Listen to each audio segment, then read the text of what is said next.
I started a new habit where every month I create a spreadsheet of my income and expenses because I didn't notice until I started doing this, but I have spending habits. In May, a lot of my expenses were from Amazon, so I checked the order history and I realized most of the stuff I didn't really need. But one thing I noticed that I always get, either once or twice a month, is my energy drink.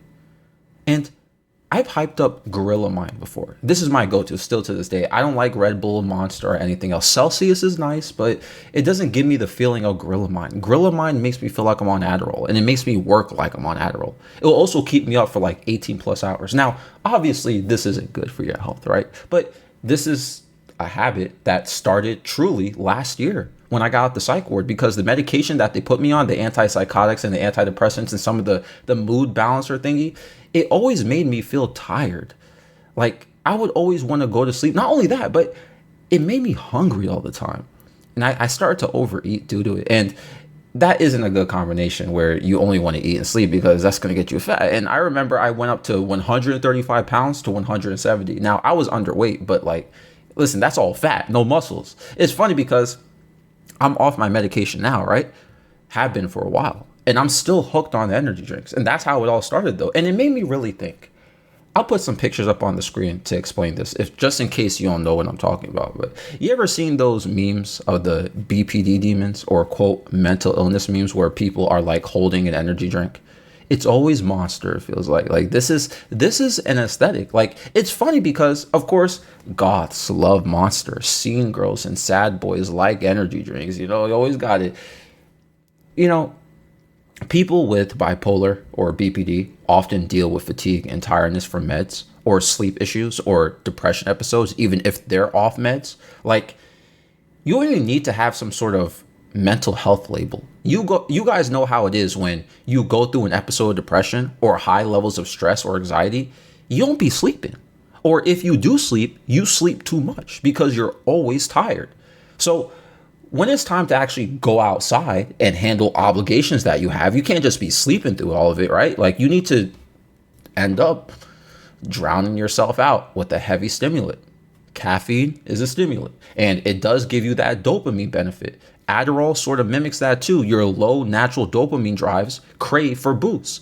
And it's worse if you really have some sort of disorder because it's even mentioned in psychology that cluster B disorders like BPD, antisocial personality disorder, anything that is considered involving unpredictable, dramatic, or intense emotional responses, people within that cluster, they tend to involve themselves in impulsivity. And people with bipolar historically have substance abuse overlaps, not just with caffeine, but with alcohol. It may just worsen or other things. Energy drinks are like a gateway because it's almost like, I feel like when I say it's a gateway, it's like a gateway to fixing dopamine-like cravings and addiction proneness that you have. Does it make sense? Furthermore, speaking of cluster B and mental illness or mental health, I'll say, right? Because apparently it's not a good term now. Psychosis and mania episodes have been noted in studies to potentially be triggered or induced because of caffeine overloads. Sometimes people will, and this has happened to me countless times.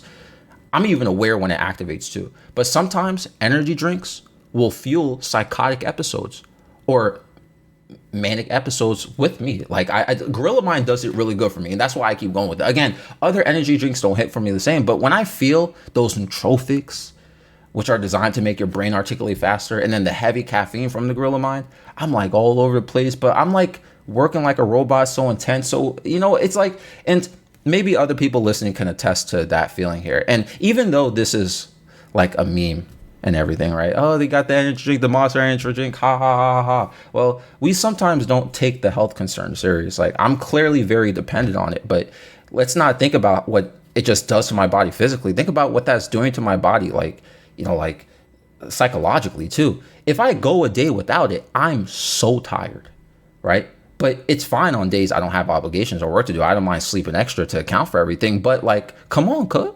I don't have dehydration issues like some people say that they have with energy drinks. But man, let me tell y'all something. This is what I mean about what it does psychologically. It's really bad when I crash from the caffeine overdose. It almost like copies a depression episode. You ever seriously crash from an energy drink? You low-key be you be like done for the day. Like you want to sleep all day and just you feel a bit gloomy. You may get irritated, like irritable, right? Because due to the fact that energy drinks are normalized in terms of those who are struggling with mental health, like I talked about these memes, like I feel like these memes are almost a way to be bonded with the culture and that addiction, because I feel like these memes, it's more about being funny and relatable rather than we talk about the serious issue like, haha, this is so relatable. But it's seriously like, it's really bad. You know, I used to drink green tea, but I don't know.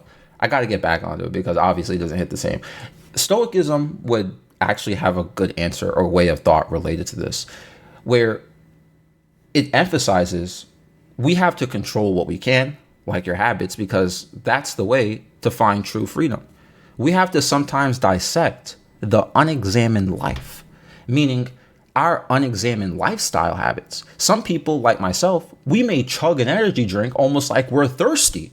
I mean, I haven't drank water all day. You know what I'm saying? Like, I'm thirsty. I have cotton mouth. Yet, we're not even really thirsty. But it feels like we're thirsty, right? And water won't fix it. That's how it feels. That's how you know. Like, the temptation is crazy. And that just shows you how strong addiction is. And again, it's so normalized. People don't be like, it's not a serious addiction. I'm not addicted to anything. I'm not an addict. Like, you don't want to put that term, that label, because it's such a negative connotation, right? I'm not an addict. All right, well, you have multiple energy drinks per day, right? Or you overdose on the caffeine every day. Like, I'm sorry to say, you are an addict. It doesn't mean you're a crackhead, but if there was a way to call somebody a crackhead in caffeine form, that term would probably fit you. And we don't realize how much we depend on these habits. It's crazy how life sort of hints at things at us through our habits. You know, like, I don't want to go all like woo-woo, spiritual miracle. Well, I've got the other word that rhymes with it. But like it's almost like sometimes life, or like the universe, or if you want to say God, whatever, it will tell you what your problems are and what you're doing wrong through the habits that you have and how it affects you. But this goes back to what I was talking about with Stoicism. We don't dissect the unexamined life. We don't examine this part of our life that much because, again, the normalization, and we feel it helps us so much. We're just like, oh, you know what? Why even give an extra thought to it? We know that energy drinks are good for us, but why think too much into it? Why do I need to do all this stuff when it helps me get through the day? Because whatever I'm dealing with, the sleepiness or the depression episode or whatever, it's too much. So I'd rather just go do an energy drink. That escapism. And then again, this goes back to what I was saying. It hints at things for us through our habits. And if you want to see a sign about who you are or who you're becoming, that's what I mean.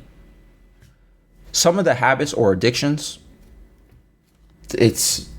we don't think it's bad, but it is. Just food for thought about everything related to habits in general, such as life. This episode is found on Spotify and YouTube. I'm out.